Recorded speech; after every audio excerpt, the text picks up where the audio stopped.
School से छुट्टी के टाइम कुकू अपना बैग खोलकर अपनी चीजें पूरी करता है। आज आज फिर मेरे कलर्स नहीं है। मेरे कलर्स की बोतल आज फिर खाली है। मम्मा फिर डांटेंगी। ऐसे रोते हुए कुकू अपने घर चला जाता है। कुकू बेटा, आज तो कलर्स गुम नहीं किए ना? इसी बात से तो कुकू डर रहा था और मम्मा ने तो घर जाते ही कुकू से ये पूछ लिया था। मम्मा सच सच मैंने आज बहुत ध्यान रखा, मगर मुझे पता ही नहीं चला कि आज फिर कब किसी ने मेरे कलर्स चोरी कर लिए और खाली बोतल मेरे बैग में डाल दी। कुकू बेटा, अपनी चीजों का ध्यान रखा करो। मैं तो हैरान हूँ, जो बच्चे दूसरों की चीजें चोरी करते हैं उनकी माएं भी उन्हें मना नहीं करती। मम्मा मेरा कोई दोष नहीं है, मैं तो बहुत ख्याल रखता हूँ। अब तो मैं अपना बैग ब्रेक टाइम भी अपने साथ ही रखा करूँगा।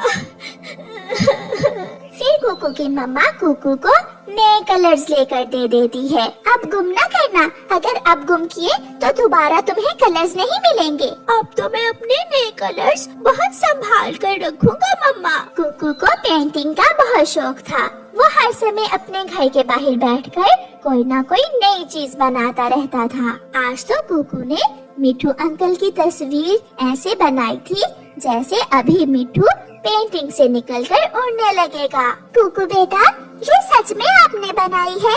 तो और क्या मम्मा, मैं किसी दिन आपको आपकी पेंटिंग भी बनाकर दिखाऊंगा। दूसरे दिन कुकू जब स्कूल से वापस आने लगता है तो उसके कलर्स फिर से गायब थे। आज तो वो बहुत हैरान था कि ये सब कैसे होता है, कैसे कोई चोर पक्षी उसकी चीजें चुरा लेता है। घबराया हुआ कुकू घर आता है, मगर आज वो अपनी मम्मा से कुछ नहीं कहता। माँ तो माँ होती है, वो अपने बेटे की शक्ल देखकर ही पहचान लेती है कि उसे क्या मसला है। दिखाओ, अपने कलर्स दिखाओ मुझे, क्या तुम्हारे बैग में है? कुकू खामोश रहता है। मम्मा, मैं अब आपसे नए कलर्स लेने की जिद नहीं करूँगा। सॉरी मम्मा, मैं आज फिर अपने कलर्स ना बचा सका। निराश होकर कुकू नदी पर चला जाता है। मम्मा देखो मम्मा, आज फिर मैंने कुकू को चूना लगा दिया। आज फिर मैंने उसके नए कलर्स चुरा लिए। तुम्हारे पास तो और भी कलर्स हैं, जग्गू बेटा। अब ये नए कलर्स संभाल कर रखना। जब अपने मामा जी के पास जाओगे तो अपने मामा जी के बेटे को दे देना ये कलर्स। लो जी, तब तक तो और न जाने मैं कितने कलर्स चुरा लूंगा। मैं अब पक्का चोर बन गया हूँ मम्मा, मैं कभी पकड़ा नहीं जाऊंगा। जग्गू बेटा, किसी को पता तो नहीं चला स्कूल में कि सारी चोरियां तुम करते हो? नो मम्मा, किसी को कुछ पता नहीं है। कुकू चुप हो जाओ, ऐसे ही रोते रहोगे तो क्या तुम्हारे कलर्स वापस आ जाएंगे? अब मुझे मम्मा नए कलर्स भी तो नहीं लेकर देंगी। इस बार तो मम्मा ने महंगे वाले कलर्स लेकर दिए थे मुझे। मेरे पास कलर्स की नई बोतल पड़ी है घर में, मैं तुम्हें दे दूंगी। मगर कुकू, इस बार तुमने एक काम करना है। वो क्या सुनीता रानी? फिर कुकू की दोस्त सुनीता रानी कुकू के कान में एक बात बताती है, जिसे सुनकर कुकू हंसने लग जाता है। अब तो वो चोर जरूर पकड़ा जाएगा और उसे सजा भी मिलेगी। मैं ऐसा ही करूँगा दोस्त। कुकू अपनी दोस्त सुनीता के साथ उसके घर जाता है और सुनीता उसे कलर्स की नई बोतल देती है। जो मैंने कहा है आप वैसा ही करना, सबको पता तो चलेगा कि वो चोर है कौन। आप चिंता न करो दोस्त, कल वो चोर सबके सामने होगा। फिर जब कुकू स्कूल जाता है तो अपने कलर्स की बोतल से सारे कलर्स निकालकर एक अलग पाउच में डाल लेता है और कलर्स की खाली बोतल में एक मधुमक्खी डालकर बोतल का ढक्कन बंद कर देता है। ब्रेक के टाइम कुकू स्कूल के आंगन में लगी टूटी से पानी पीने जाता है तो चोर जग्गू कौवा जल्दी से कुकू का बैग खोलता है। तो कुकू आज फिर नए कलर्स लाया है, देखूं तो कैसे है। अगर अच्छे हुए तो चुरा लूंगा। ऐसा सोचकर जग्गू बोतल का ढक्कन खोलता है। अंदर से मधुमक्खी निकलकर जग्गू कौवे पर हमला कर देती है और उसके चेहरे पर काटती है। बचाओ बचाओ, कोई मुझे मधुमक्खी से बचाओ। फिर मधुमक्खी जग्गू की नाक पर उसकी आँखों पर, उसके कान पर मधुमक्खी काट काट कर जग्गू को लाल कर देती है। तोता टीचर, कुकू और सभी छोटे पक्षी जग्गू को देखकर हंस रहे थे। जग्गू बहुत शर्मिंदा था। तो ये तुम हो जो हर रोज मेरे कलर्स चुराते हो। उम्मीद है आपके बाद तुम ऐसा नहीं करोगे। जग्गू वहाँ से भाग जाता है। जग्गू, जग्गू बेटा, ये तुम्हारे चेहरे पर क्या हुआ है?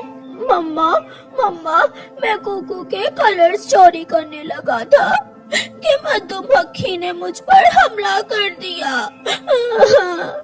मम्मा, मेरी आंखें बहुत मोटी हो गई हैं। मैं फिर कभी चोरी नहीं करूँगा।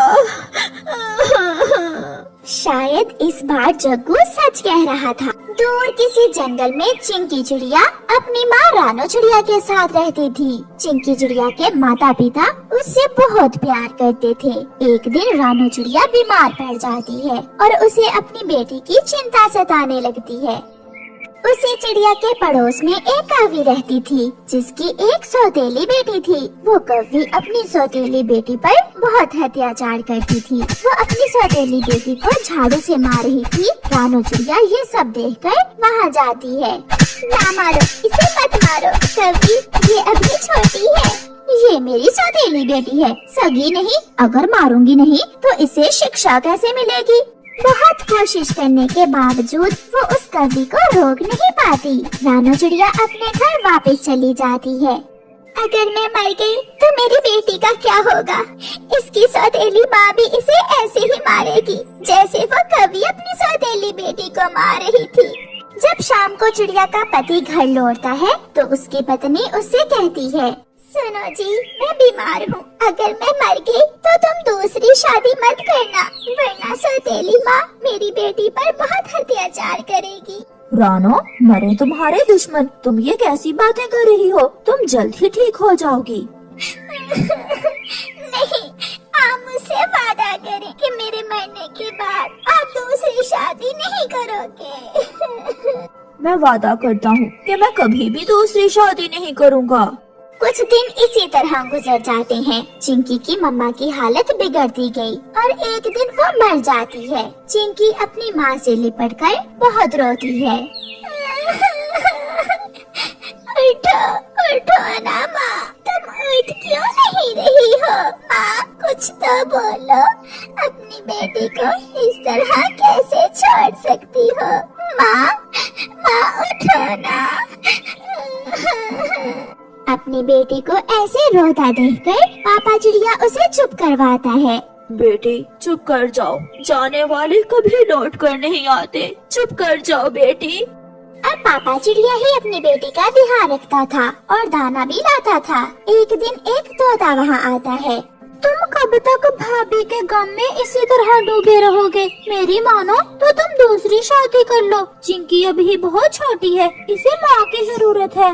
फिर पापा चिड़िया ना चाहते हुए भी तोते की बात मान लेता है और एक टोनी नाम की चिड़िया से शादी कर लेता है। टोनी चिड़िया शक्ल से बहुत ही मासूम थी। वो अपने पति के सामने चिंकी से प्यार करती, लेकिन उसके पीछे वो चिंकी पर बहुत अत्याचार करती थी। अरे ओ महारानी, चल उठा ये झाड़ू और झाड़ू लगा, और खबरदार, अगर अपने पिता से कोई बात की तो मैं तुझे भी मार दूंगी और तेरे बाप को भी मार दूंगी। नहीं नहीं, आप ऐसा न करना। आप जैसे कहेंगी मैं वैसे ही करूंगी। आप मुझे मार दे, मगर मेरे पिताजी को कुछ मत कहना। फिर चिंकी सारे काम करती और डर के मारे अपने पिता से भी कोई बात ना करती। चिंकी बेटी, तो ठीक तो है ना? तेरी माँ तेरा ख्याल भी रखती है क्या?